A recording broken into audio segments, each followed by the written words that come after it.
me heal and be closer to God or the source or whatever you want to call it. Um, and I was downloaded into my body that I knew that he was in a really great spot and that perhaps he signed up to teach me whatever lesson. I've learned so many things in my life, but I have learned the most ever since my child has passed away. And it is, the near-death experiences that I have watched have helped. So. Welcome to the Sleeping Lotus podcast, the sacred space where we explore the human spirit's true potential and awaken to our soul remembrance one petal at a time. Whether you're wide awake, half asleep, or somewhere in between, this is a circle where nothing is too mystical, too messy, or too much. Each week, we'll gather around the stories that shaped us, the breakdowns and the breakthroughs that opened us up to divine moments that helped us remember who we really are. We'll be joined by guests who've lived through the darkness and found the sacred woven within it. This isn't just a podcast. It's a remembering, a return, a place to rest and awaken. So pour some tea, light a candle, or just breathe with us. Let the lotus within you open in its own time, in its own way. So thank you for tuning in, and let's begin. Hello, beautiful souls. Welcome to another episode of the Sleeping Lotus podcast. My name is Laura Jean. I'm Stephanie. And we're your hosts. Today, we have a very beautiful guest. Her name is Andrea, and she is the host of the Deep End at its Finest podcast. Welcome, Andrea. Thank you guys so much for having me. I'm very excited to have our talk today over the topics. We're very excited to have you. Today, we are going to discuss near-death experiences and how they may influence our life once we return. So I'm curious, Andrea, how did you kind of come across near-death experiences? Well, interestingly enough, I came across my first near-death experience video ever over YouTube. So I'm a big fan of YouTube. And it actually introduced me to several other ones after that. And what I learned through those were specific experiences that people had when they actually passed away for 8 minutes, 20 minutes, whatever it may be. And they went to the other side, and then they had come back to tell about their experience. And it's usually the same thing. I mean, none of these people know each other, and they have the same story over and over and over again. They're different here and there, but I mean, the components are love. It's a tremendous love that you could never feel here. Something that no matter who you are or what you did, is like a big hug. And, these people that you're familiar with on the other side approach you, or it could be somebody that maybe you did know down here, but that's not always the case. They're just people that know you, and you feel like you're at home, and they welcome you with open arms because they know who you are up there when you're at home. And we all kind of signed up for this earth experience, so whatever we kind of do down here is down here, and we're supposed to learn from it and love through it. And that's kind of like, I don't want to say everybody's purpose, but it's kind of why we signed up to come down here, in addition to, whatever we want to learn. So the fascination became just in that. I mean, I cried when I felt how much love they felt. It was like, wow, it's amazing. And then as I listened on, this one gal talked about her ex-husband cheating on her and having a baby with somebody else. And when she had her near-death experience, she crossed over to the other side and she saw him, and he said, "Hey, girl." And she's like, "It was my ex-husband." When she came back and was telling the story, "It was my ex-husband who cheated on me, and he was there waiting for me. He had a baby with somebody else." And he said, "I loved you so much up here that I signed up to be the person who hurt you the most on earth. And so that you were able to learn whatever you wanted to learn." Cried at that one too, because I mean, how many people do we not like down here, whether it's an ex-husband or somebody who, did something bad to us down here. And I kind of like, over the course of 2 years of watching these, have shifted my mindset to understand why people might be bad to other people. I mean, it's obviously something within them. It's not always you, but that was a fascination. And then I did have a death of a child, which, we can get into it another time. But just knowing and watching so many near-death experiences really helped me heal and be closer to God or the source or whatever you want to call it. Um, and I was downloaded into my body that I knew that he was in a really great spot and that perhaps he signed up to teach me whatever lesson. Because I'll tell you what, I'm in my mid 40s and I have learned so many things in my life, but I have learned the most ever since my child has passed away. And it is, the near-death experiences that I have watched have helped. So, Yeah. I think it's powerful that we're just even starting off that you yourself didn't have the experience, but that hearing other people's stories were just as powerful to you and like life changing. So I really love that. Um, yeah, I've never had one, and I totally believe the people who have had them. I mean, some of them are a little quirky, right? It's like anything. Not everybody can tells the truth, but I would say 90% of the ones that I have watched, I just know that they're true, and I know that they have the same story as everybody else with the love and the life review, which can be painful for all the stuff that we've done. But it's also, there's happy components to it as well. So yeah, I've never had one, but I do know people in my life that I trust that have had them. So it's Is another that something you'd like to layer. share? Sure, yeah. So somebody that is very close to me and blood related that I've known for since the beginning of their life has had one, and basically it was a short one, but it was the same beginning as everybody else's. That person started to die, and as they were dying, they were on a beach with the sun coming down, and or light, I'll say, and the love piece of it was what they felt, and I think that's kind of what they were yearning for over here. So just a glimpse of that um, is really all that they felt, but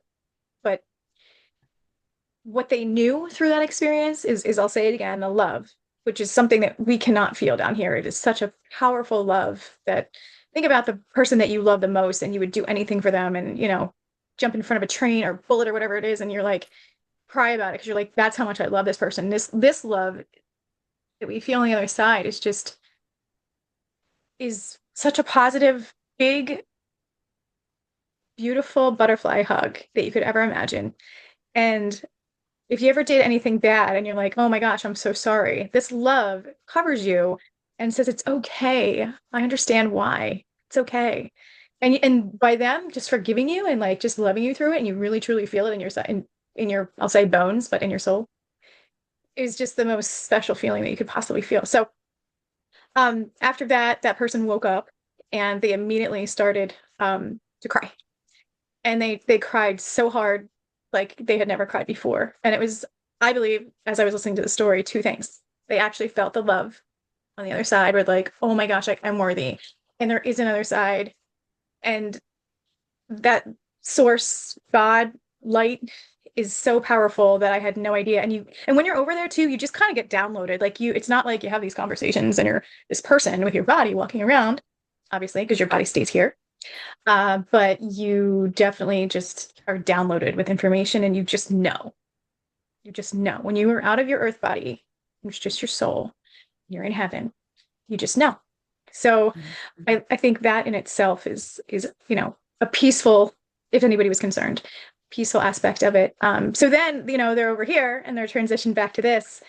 And it's like, whoa, I can't believe I just had that. And now I'm over here and I almost died and I feel terrible about everything. Another thing too, just thinking about everybody that death would have affected is another reason why that person cried. It was just like they could feel all of their feelings and how all those people would have been affected. So Mhm. yeah. Yeah, that So has to be intense to feel that impact. for It's sure. overwhelming, I would think. Yeah. Mhm. Yeah. Well, a lot of the times too, when people go to the other side and then come back, they want to stay over there, you know? And some of them have the choice, some of them don't. Some of them are like, nope, sorry, it's not your turn. It's not your time. And then other people think about, leaving their kids or whatever it may be. And they're like, okay, I'll go back to the broken body that I was in, and that transition, I mean, it's definitely like depression and it's awful because you know how good it could be over there. Mhm. So just a combination between that and what I've heard other people say. There's so many layers and aspects to it that could definitely delve into if you'd like. Mhm. Yeah. It's it's challenging, I would believe, when someone comes back after having a experience like that, and then here you are on this very 3D planet, and now you must continue life after having that experience, after feeling what you felt. And it is overwhelming. And I didn't have a near death experience per se, but I was at the light. I did have that experience. And it wasn't something that I did on my own.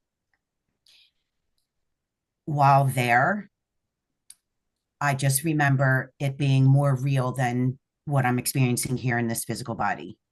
And the light itself was enormous, and it was breathing, and it was light like we don't have here. It's more like a daylight light than it is like a lamp light. And it's breathing in and out and almost like billowing. And the amount of love that comes from this. And I didn't feel, I'm sure, as much as there is there, I felt enough that I was able to handle. And that was even overwhelming. So watching this light billow in and out, breathing, and it was swirling, there was a movement. And I can't say that it was a tunnel, and I can't say that that's where we go, but I did feel a pulling in that direction. And I had a guide beside me who put his hand on me and kind of kept me in place so I wasn't moving forward and probably into a place I had no business going because I had work to do here. I wasn't given that option. Oh, if you stay, this is what you accomplish. And if you leave, this is how it's going to affect everyone around you. I was just there to witness the light itself. And I think more towards the work that I do, because I do rescue work. So souls that are earthbound, I'm able to help them cross over into the light. And I've always had questions about that. So I think him showing me this, I was able to understand or have a better understanding of that's where we go. If this is what you feel, I understand now why we have this protective veil where our memory is very limited because we wouldn't stay here if that's what we knew over there. And I did see other souls waiting. Now, I don't know if they were there waiting to transition. All I know is that I was there 1 minute, and then next after the experience, I'm back on my couch again. So, and I couldn't talk about it for 2 weeks after because every time I did, my body was so overwhelmed with the emotions of it and what I felt there. I couldn't talk about it. I couldn't even put it into words. I couldn't find the right words here to talk about it. And it was more about feeling. And I'm a very sensitive person and I'm a very emotional person. So it wasn't a good combination at the time for me to be talking about this beautiful experience that I had without completely falling apart. So it took me a couple of weeks and even then sharing it. And I was very selective of who I was sharing this story with because this is not your run of the mill. Oh, hey, everyone has this, this is what it's like. This is what it feels like. It's not of this world. So you're trying to understand this yourself in your human brain. You're trying to make sense of it and apply it to your physical reality that you have, but there's nothing that you can compare it to here because it's not of this world and it's far more real than this dense planet that we live on. Everything was so bright and alive and breathing and this enormous amount of love, things that we only dream of here. So that's a journey in itself, is trying to live with this experience and make sense of it and then still continue on your way living your human life. And I guess at some point you're finally able to accept it, but wondering now, how can I bring that to our world here? And I don't even know how to teach something like that because I have never felt hear what I felt there. Yeah. Yeah. And I don't think it's completely natural for people to have that experience and then come back. I think that it is a gift where God kind of said, you know what? Let me give you a glimpse because I want you to know for sure that it's real. And, I mean, the Bible and all these other religions, like those books were created by humans. And think about Mm-hmm. how many times humans get a story wrong or their perspective is different than another person's. And I'm not saying that it's an intentional lie by any means. I'm just saying that we are humans and in our lives in general, like we get the story wrong. Or it might be a completely different perspective than somebody else's. So, Or you what know, that person's intentions were at the time too. I mean, we don't really know these people who were writing these yeah, books. we don't. And even some of them, were known to double cross even Mm-hmm. like Jesus in the Bible too.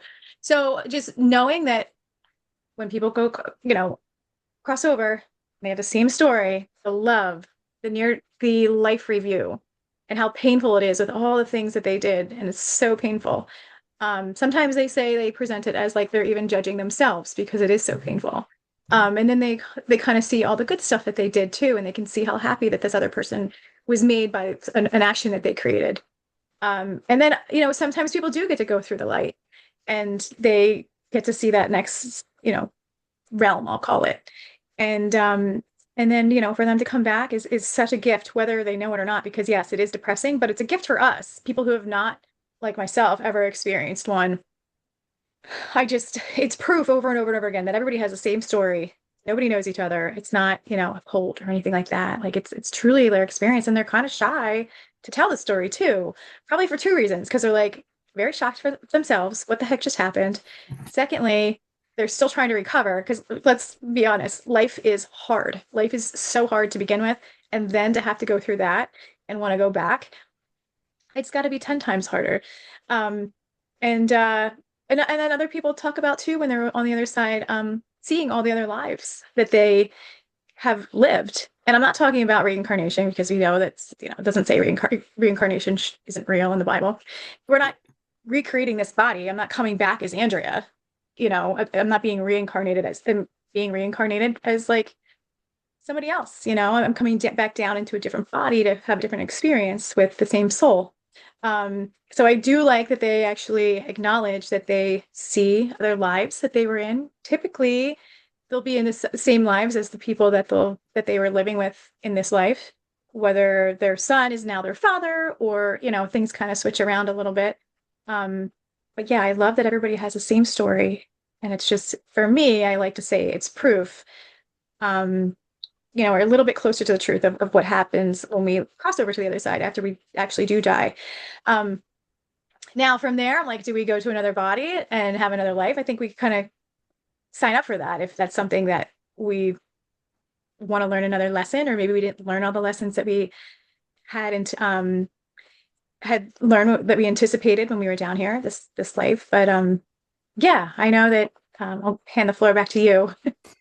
I think that that part of kind of like having that review in say your near death experience and having it kind of come back and reset you and shift the way that you live your life now, like you said, is a really big blessing. And then to also refer back to where you said, and Stephanie said, it can be such an impact that you can't speak it out loud and you're still processing it and you're having all these feelings. And that's really where my experience went.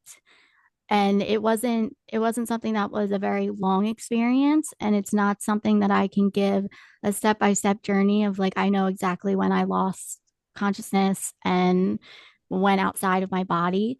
um I think it might have happened when I initially first passed out. There was this day where I was just feeling really, really sick. And I had a problem whenever I would stand up.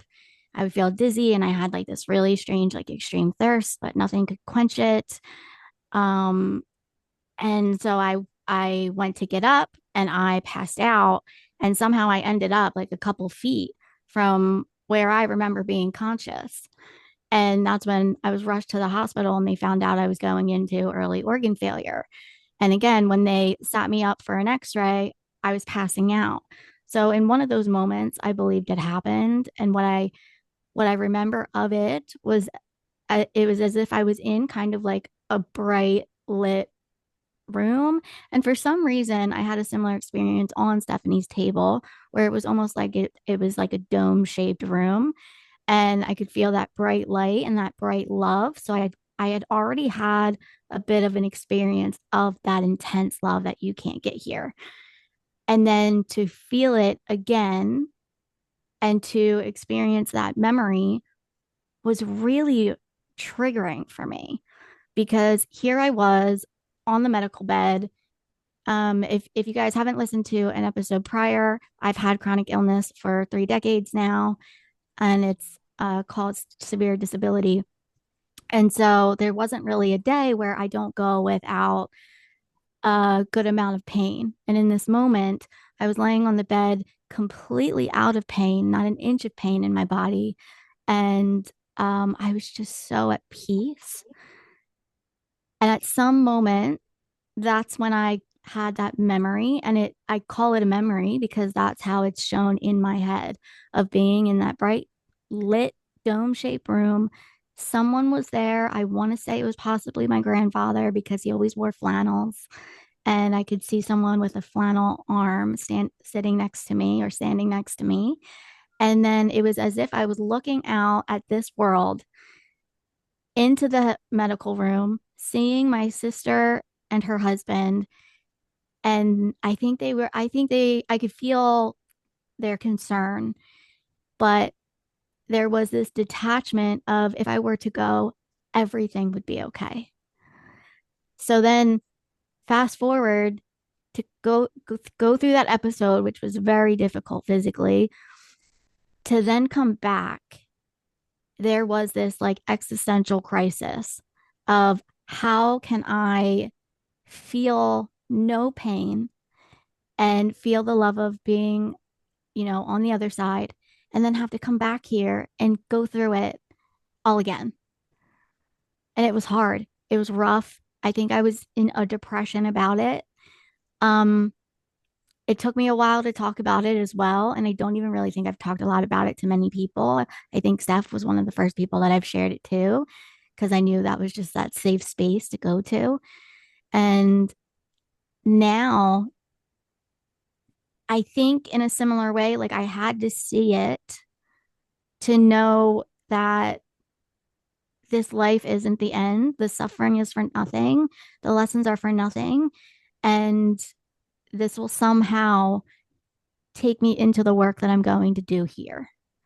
And I think that was a common thing that I saw in other people's NDEs was that they somehow were given the message that they needed to hear, or they saw the review that they needed to see, and it transitioned them to then tell their story, Mm-hmm. as we're doing here. Yeah. And hopefully, as you had that impact, Andrea, it makes that continued impact to those that need to hear it. Yeah. When you had your near-death experience, Laura Jean, did you, after you came back and went through all the like, ugh, like I'll say like depressed state, because I think it is a Mm-hmm. bit of a transition curve. Mm-hmm. Um, did you kind of look at life a little bit differently and understand your purpose more, or how did that go? Because I mean, it's something that you learned when you were over there. You're like, oh my Mm-hmm. gosh, that does exist, and then you came back over, and so yeah. I don't think I had a clear purpose in mind because for me the message was clearly that like if you want this to be done right now, your biggest concern is how are you going to leave your family? Like how are they going to deal with this?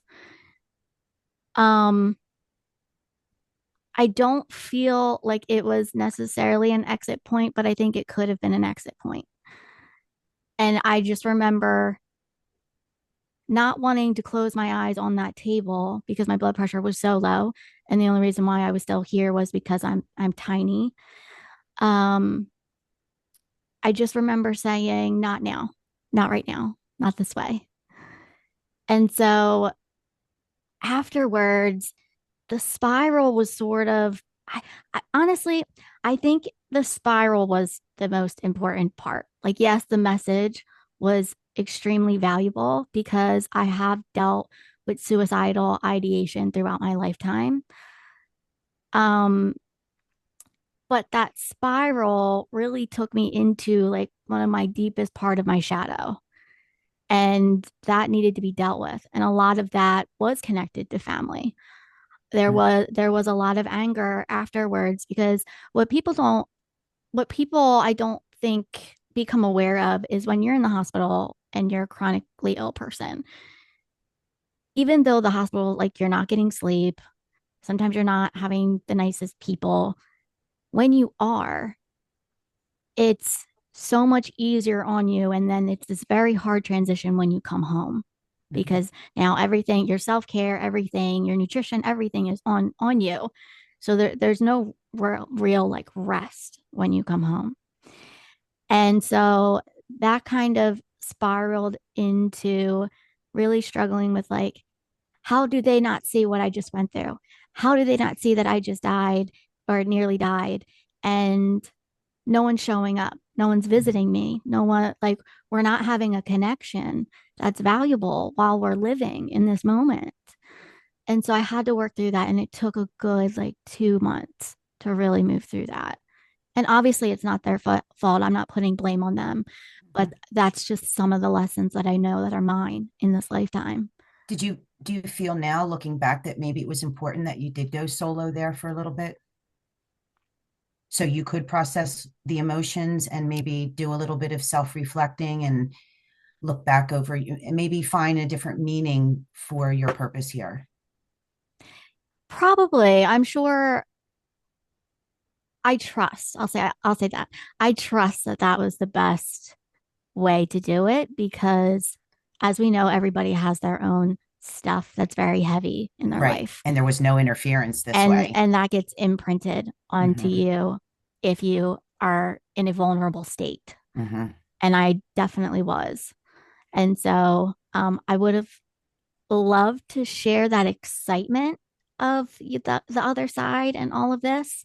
But I got to that eventually. And I shared it. I believe I shared it with my sister. And like I said, I shared it with Steph, and now I'm getting to share it here. So it the way it happened was how it needed to happen, despite despite the immense difficulty. So anyone that kind of had that experience in their life, there's a lot of empathy and there's a lot of compassion to what that experience Yeah. triggered. And I think human expectation, Yeah. we expect our loved ones to be there to understand what we just went through.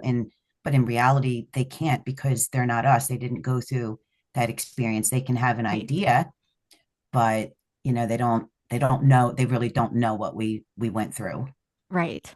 And that's It, all a part of being a human is the yeah. experience itself. A huge lesson, a huge one I've had to learn. I can say that I'm there, you know. So it's made you better. It's made me better. Yeah. I love that you say that you trust too, because a lot of this journey for me um has not made sense or sometimes like five things will happen and I'm like at my wit's end and then four or five more things will happen again and I'm like how could this possibly like how could we jam all these bad or naughty things into this 1 month and you're like and I'm like all right, let's trust the process and work through this because in my mind now like knowing all this stuff and going through what I went through I'm like it's just life. Like, what if, those five things happen? I'm still sitting here. I'm still standing here. I'm still able to love. I still have people who love me. I still can have food, all my necessities. We just need to kind of go and sit and think about it and work through it. Because, again, like you said, I trust that it's there for a reason. And whoo, girls, I have gotten through some stuff that I never thought I was going to get through. I did not see the light at the end of the tunnel, and I'm like, I'm gonna like be homeless or in jail or like whatever. Not really, but um, and I'm like, wow, that came through beautifully. And Hmm. it was just to trust it. I think too, when you submit and you say, I trust, things start to go better for you. Hmm. You And have to it's let a go. Yes, completely let go. And that's part of like trusting yourself too, because again, like I think I've shared with you that I think we were all up in heaven before we got into these earth bodies, and we were sitting around a huge table, and we said, I choose you to be my parents, and they chose me back. And I choose you to be my ex-husband, and you to be the bad second grade teacher or bad boss or whatever it may be that hurt you. Um, and then, you also chose other people too to be your warriors down here. And everybody combined, I think, with, the consensus of God, kind of all were like, hey, this is gonna work out, God. You're like, yep, yep, yeah, we're good. And we're like, all right, I sign up for this. I sign up for all of you because I want to come down here and I want to learn these lessons and I want to be able to learn how to love through these lessons too. And that's the biggest piece of it. Like when you start to forgive everybody else, because again, they're doing their things for whatever reason they're doing them. It's because they were hurt at some point, or they're mad today because, they're hurt for another reason or whatever it may be. But like I was saying with the trust component, I think that we signed up for this life and that we contracted a whole bunch of people. So as you're trusting the universe or God, you're also trusting yourself because Yeah. you signed up for this. Not in this body, that's for sure. Would have never signed up for any of this if I was stuck in this Andrea body. But I definitely think that when I was in heaven, I'm like, okay, I'll go into that thing and let's do it.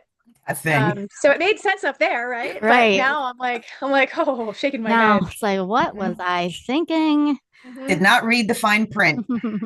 Yeah, Nope. exactly. We So no laugh matter, about that a lot though too. Yeah. yeah, we turn it into laughter then. Yeah. Yeah. Yep. It's good. And that trust and these different kind of events, and maybe we can call them spiritual events or soul events, just kind of really add to that remembrance factor that I think is really strong at this moment in time, that a lot of people are being triggered to experience. Like if they haven't started their journey yet, they might be in for a very big experience, Hmm. because at some point, whether you want to push it away or not, something has to evolve in us.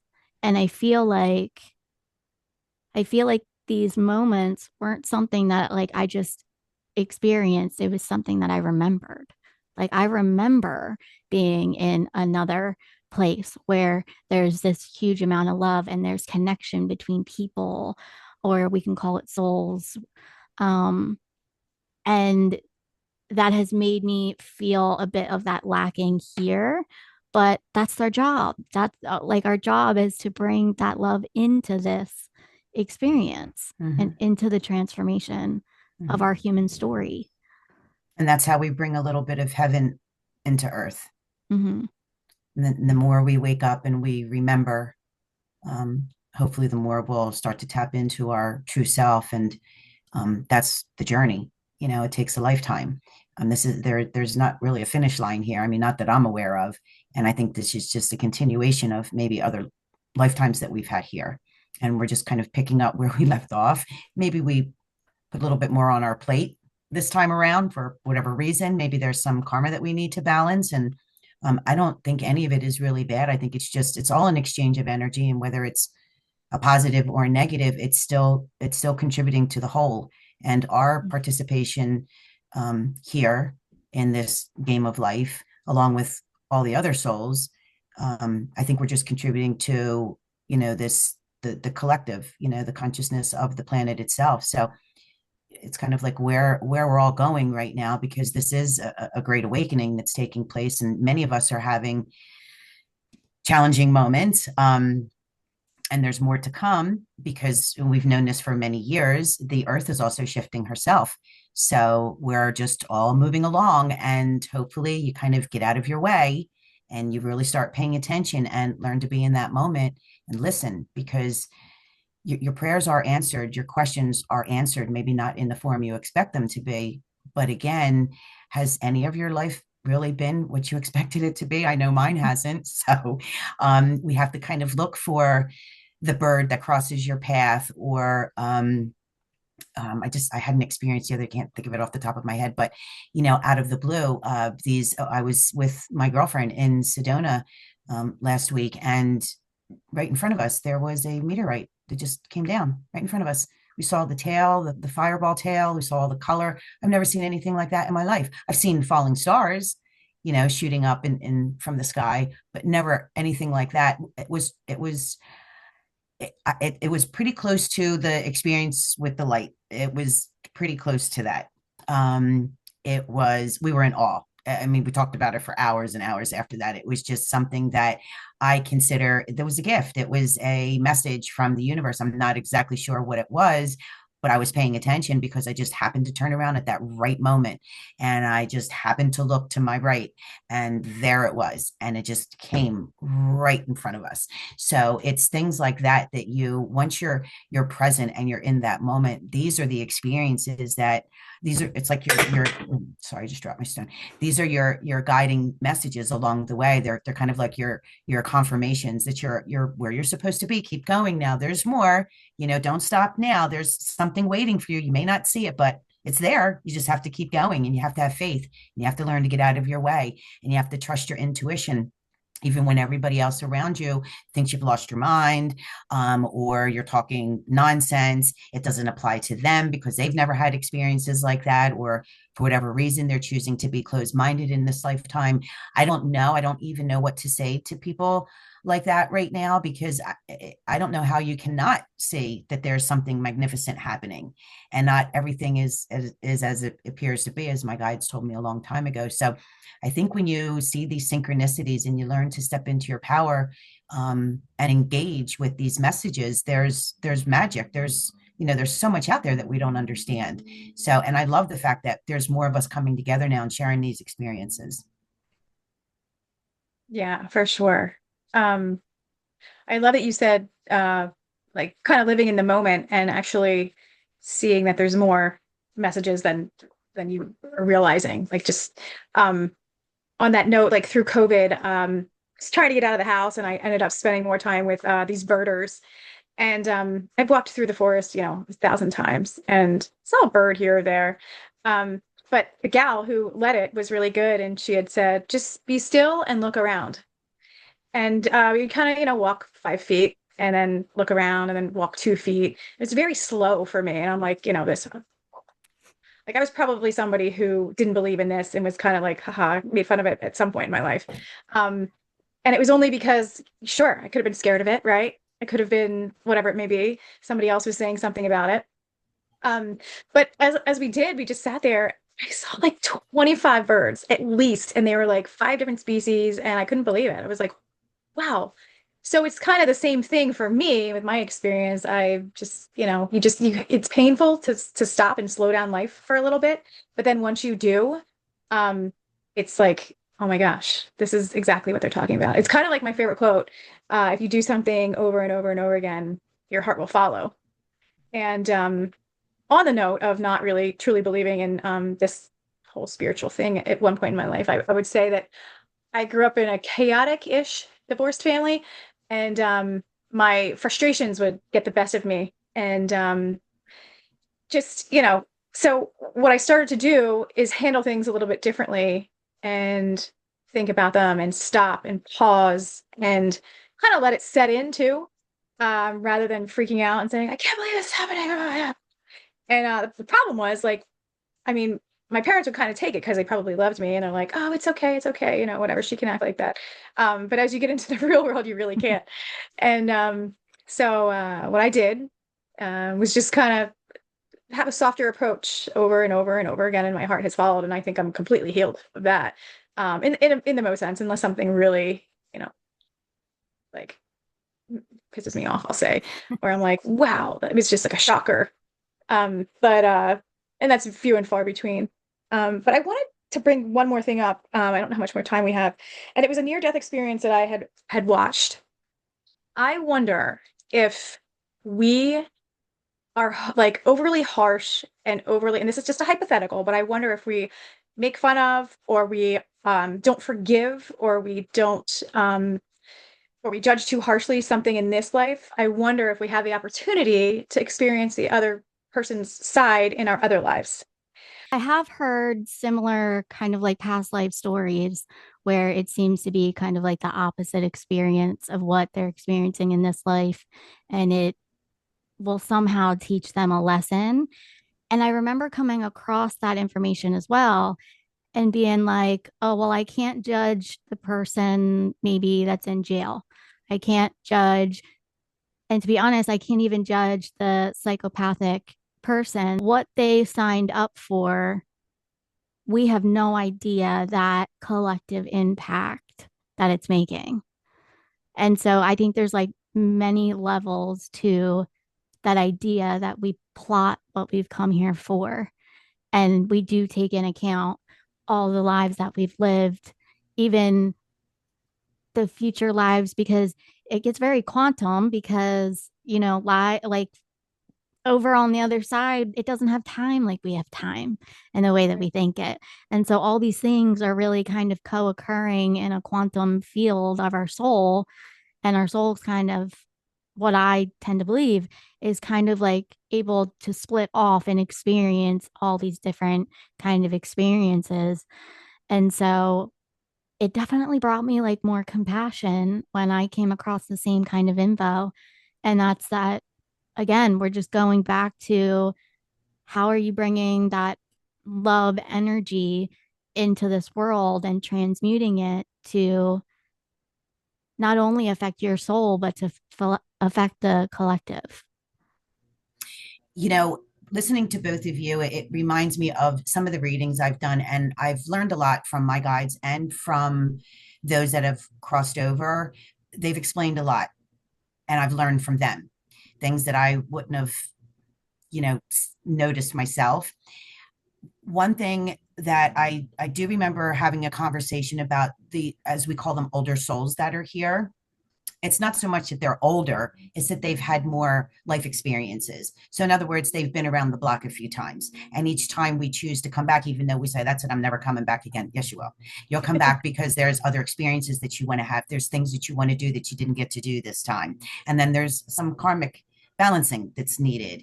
And then maybe you're asked to come in at a certain time for another soul to help them have the experience and to grow and learn through it. There's so many scenarios, but the older soul is the one that's had many, many human experiences. So with all the different types of lives that they've had and interactions with other souls, they've learned a lot through the years, through their many years of being here. So I think as they move forward in their continuous journey, with all of this experience, these life experiences behind them, tucked away, their focus isn't so much on what the majority of the people around them is, because they've already had those experiences in other lifetimes. Their focus now is to maybe hold the space for other souls, for less experienced souls around them, so they can engage and have those very meaningful experiences and relationships with other souls. So, we're not judgmental. We're not sitting here, very little expectations, because the older souls, because they understand that this all needs to play out in its own time and in this soul's journey. And sometimes we don't need to engage with that. It's okay for us to sit this one out, but that doesn't mean that we're idle. It just means that our work is different. So it takes a lot of different souls to, make the planet go round. Everyone is moving in synchronicity, believe it or not, even the worst of them.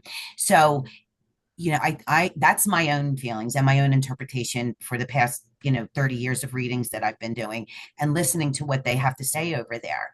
And it's like, if you only knew how many times you've been here and how many times you choose to keep coming back because you want to get it right. And then some just come and they're just being. That's it. There's nothing for them to really do. They're kind of, again, sitting this one out. And they're there to help the younger souls. This may be like, they've only been here a few times, so now they can help them along in their journey. They work with children normally. They're not feeling as if it's something urgent that they need to do in this lifetime.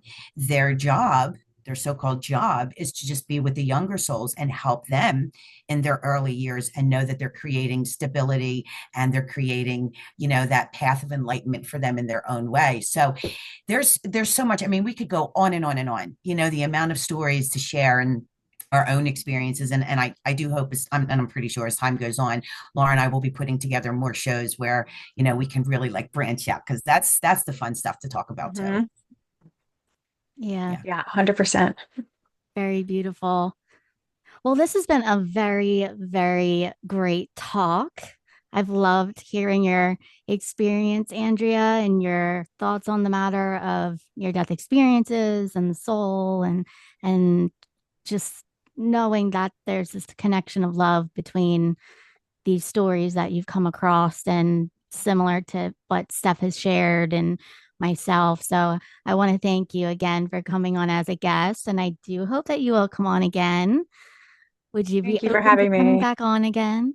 Yeah, absolutely. Awesome. I do want to remind everyone that she has her own podcast.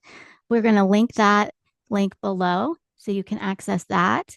And then we also want to know if you have your own experiences. Have you had a near death experience? Do you relate to anything else that we've talked about? Put that in the comments below, or reach out to Stephanie and I, and perhaps we can have you as a future guest on the podcast. So, again, ladies, lovely spending this time with you. I hope you have a wonderful day, and I look forward to us all connecting again. So, everyone, please like and subscribe if you've not liked and subscribed. And we look forward to sharing the next episode with you. So, goodbye, everyone. Thank you for tuning in. Thanks, ladies.